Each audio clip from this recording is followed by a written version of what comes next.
You'll see how to install a headliner on a Dodge Charger or Chrysler 300 specifically, and this may be similar to other models of Chrysler, Dodge, Jeep, and even Fiat. Also, the process itself could be similar to other car manufacturers.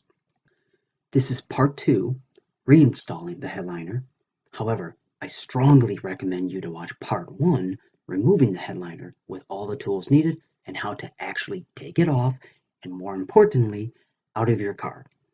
I'll leave that in the description below. So, if you did watch the first part, well then, thanks for watching it, and I hope it helped. If so, please help me and subscribe to this channel. These videos took a really long time to make, so hopefully this helps you, educates you, and saves you money. Anyway, in this video, part 2 of installing the headliner, you'll see the best way to bring the headliner into the car and secure it to the ceiling. And then you'll see my recommended order to reinstall each part that was removed previously with the correct torque specs and other helpful tips along the way. With that being said, let me show you the tools that you need to get the job done in no time. So when reinstalling the headliner, you only need about 11 tools. Obviously, you'll need a torque wrench, a ratchet wrench, surprisingly only one 10mm socket. You might need a pry bar just to smooth things out, and some screwdrivers, flat tip and Phillips. Obviously a power drill, that will help a lot, specifically one with a magnetic bit. That would be nice if possible. You might need a needle nose pliers, you might not. And then you just need a few torque bits such as a T50, T25, and T15 bit. And surprisingly, that's all the tools. I'll leave all these tools in the description below, and mention in the comments as well if there's any other tools that you could use to get this done faster.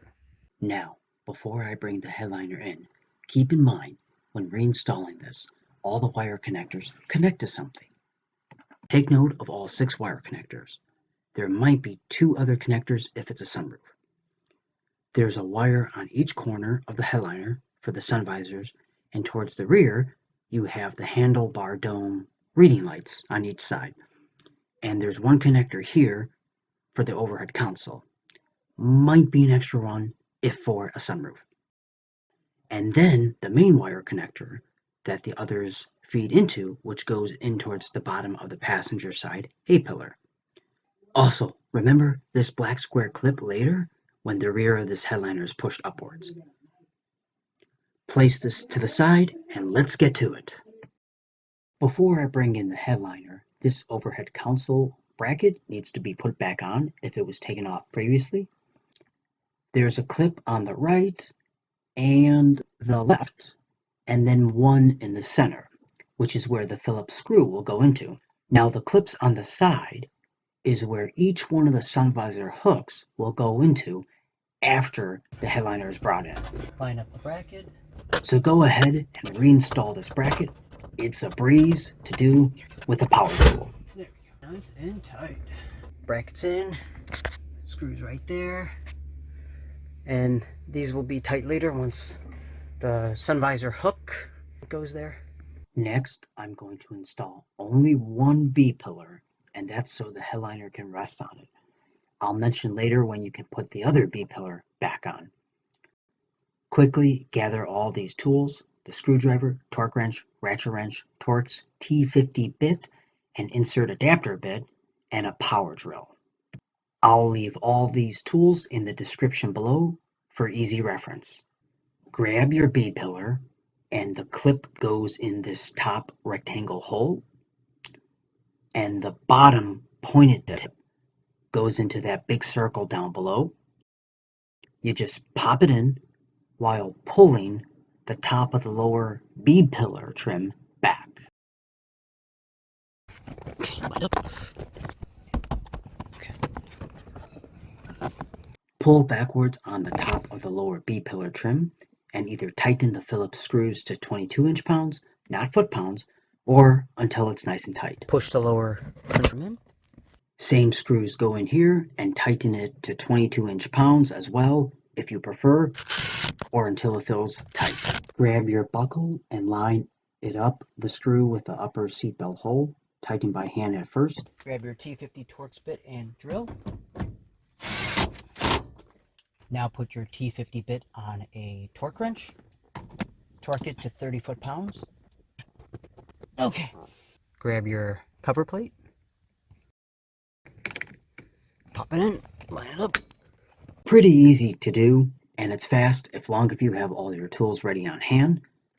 Anyway, now to bring in the headliner. So, you're going to bring in the headliner the same way you took it out, through the right rear door. I almost wonder if it would have been easier when I took out or put back in the headliner had I removed or reinstalled both of the seat's headrests and or take off the right rear door as well.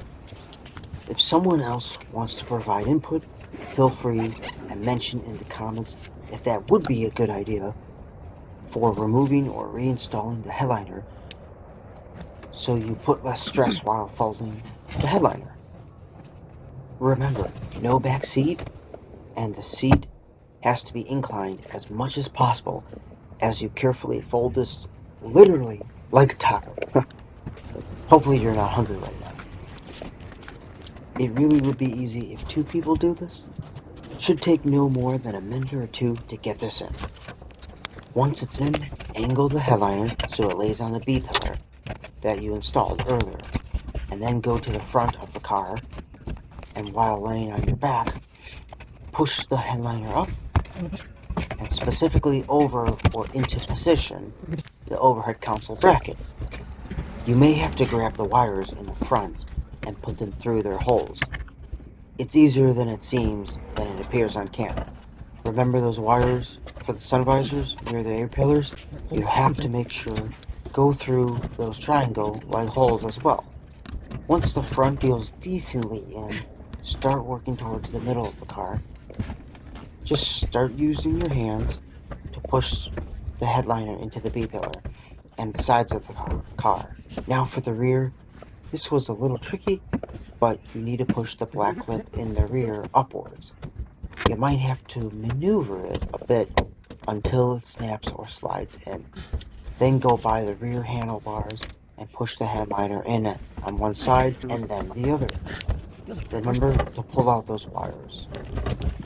Then go around again and make sure the headliner is somewhat loosely attached. Pretty much, you want to get it to the point where it's not falling on you and you don't have to constantly hold it up with your hands. So once the front's in partially, take a look right here. This piece is going to go into that hole. You might have to slightly push back or adjust it just to line it up.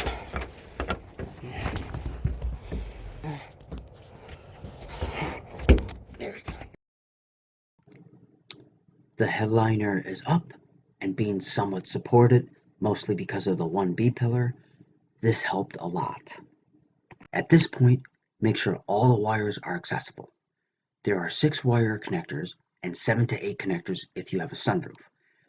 There is one by the sun visor area, another one in the center, and the other A-pillar.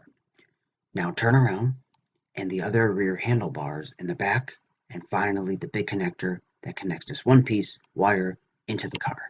Now to start on the other interior parts. It's amazing to think how many parts hold up this headliner.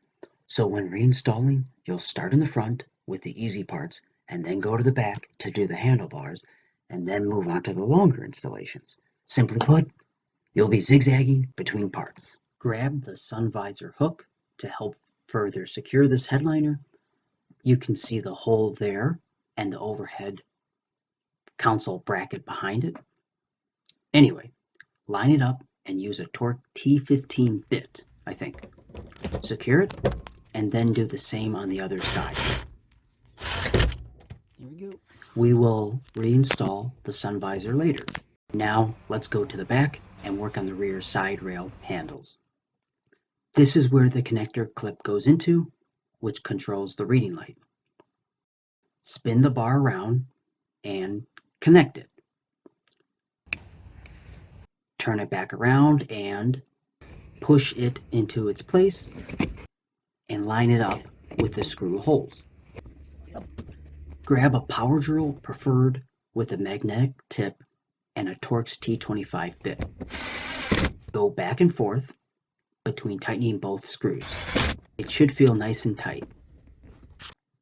Do this exactly the same way on the other handlebar. This further supports the weight of the headliner, so now we can continue with some of the longer installations, like the C-pillar. These are the three parts: the side bolster, upper C-pillar trim, and the lower trim covering.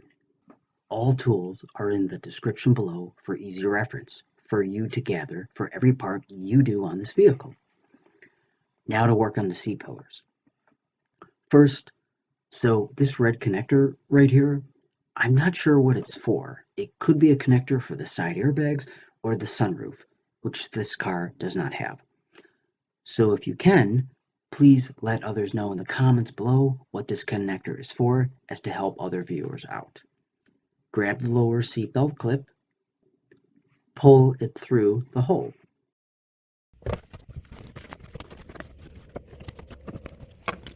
Push it upwards. And as you can see, there's 4 clips here, plus this one 5. I'm just going to line them up. You're just going to start with the back tab, kind of line it up. You'll see if it looks like it's lined up. You may have to peel back the side molding a little bit, then tap from the back to the front. Of course, you should move the seat down if you can. Pull the molding out a little bit more.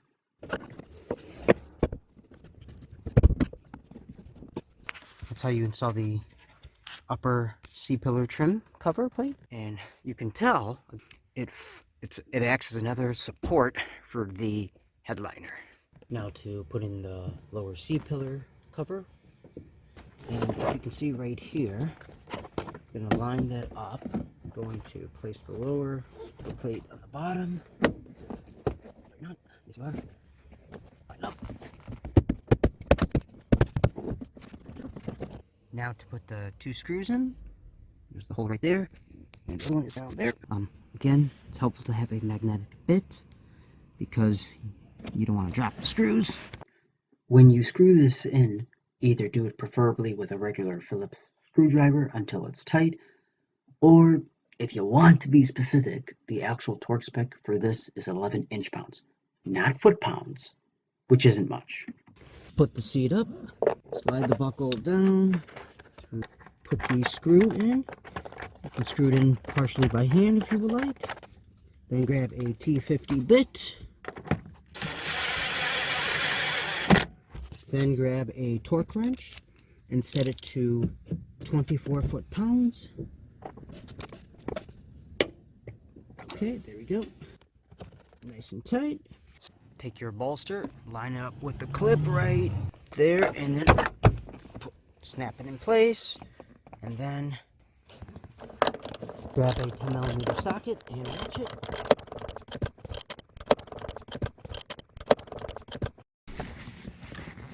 Go grab the rear back seat and put it in place. Pull out the seat belt holders, then push down on the center of each rear seat in front. It should make a snap-like sound, and of course it should be secured and not move. Next, I'll install the overhead console. So as you can see, this is the bracket for the overhead console that was put in towards the beginning. Flip it around and you'll see the spring clips. When you put it in, you'll see 3 slot holes where you will pop this into. However, first, this piece, which took a little bit of patience when removing, has to be reconnected to the wire connector that I need to feed it through this space. I'm gonna grab it from here. So line up the 3 holes on this clip and carefully snap it into place. You need to push the tab on top of this connector Carefully. as you push it in. Do this carefully. Turn it over. There we go. The overhead console is now in. Let's do the sun visor now. If not done so already, pull the wire connector a little bit in the headliner and place it through this triangle-like area, which is where the sun visor will connect into. and is for the lighted mirror. Grab the sun visor corner and connect the wire connectors together, then sneak the wire or tuck it in while pushing the sun visor up. What we're going to do now is we're going to put our sun visor on the clip just to kind of hold the weight. And then there's 3 holes. We're just going to line it up. And you notice I just turned this triangle piece a little bit. Well, I'm doing that because I got to make sure this is lined up with the 3 holes on the inside. Now you'll use a Torx T15 or T20 bit to put 2 screws in. Now, if it's not going in, that means you might have to move this triangle piece a little bit. Okay, cool, that's in. Now that we did 2 of them, we're gonna unhook the clip lightly. I'll move it to the side, do it carefully. Now we can get to the 3rd and final screw with ease. Make sure the sun visor feels tight and that it swings open with ease.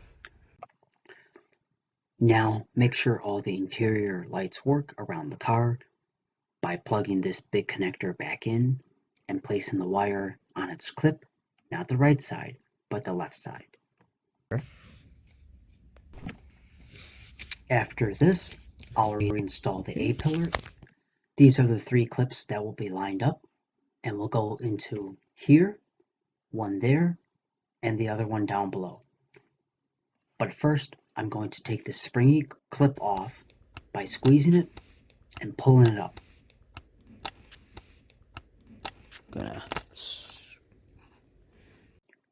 Now take the clip and push it in its slot. Doing this now will make it easier to just tap the A-pillar back into place. There we go. Grab the A-pillar and maneuver it into its slots on the bottom. There's 3 spring clip retainers. Now line up all 3 of the retainer clips and pop it in. And then use your fist. Once you finish the passenger side, you can do the driver's side A-pillar, but please note this side has nothing to connect into, which is normal because the headliner wire is all connected onto the passenger side. Once you complete putting on the A-pillars, you're going to go all around the vehicle, making sure this feels nice and tight, that it doesn't feel loose at all, nice and secure. You are also going to smooth out all the molding all around the headliner. Installing this headliner to me was easier than taking it out. Just remember to have all parts properly labeled and all tools ready for use when reinstalling. Also, having a partner when bringing in the headliner would be very helpful. In the comments below, mention any feedback for me, like if this video helped, and most importantly, please indicate how long it took you to remove and reinstall this headliner. This will help other viewers decide if this is something to do or not do. Creating these videos took a lot of time and editing to show you something that hopefully helped and made a difference for you, or at least gave you a good understanding of how the inside of the car is assembled and built. Also, most importantly, if you save money by doing it yourself, then all the better. More videos will continue to be made to better help you with your car, so if you could subscribe to this channel, I would appreciate it. And go ahead and check out some other videos on this channel, and you may be surprised how some repairs are easier than they appear. Again, please like and subscribe, and I hope all these videos help you to save money, time, and hassle from going into a repair shop. Until next time, thanks for watching.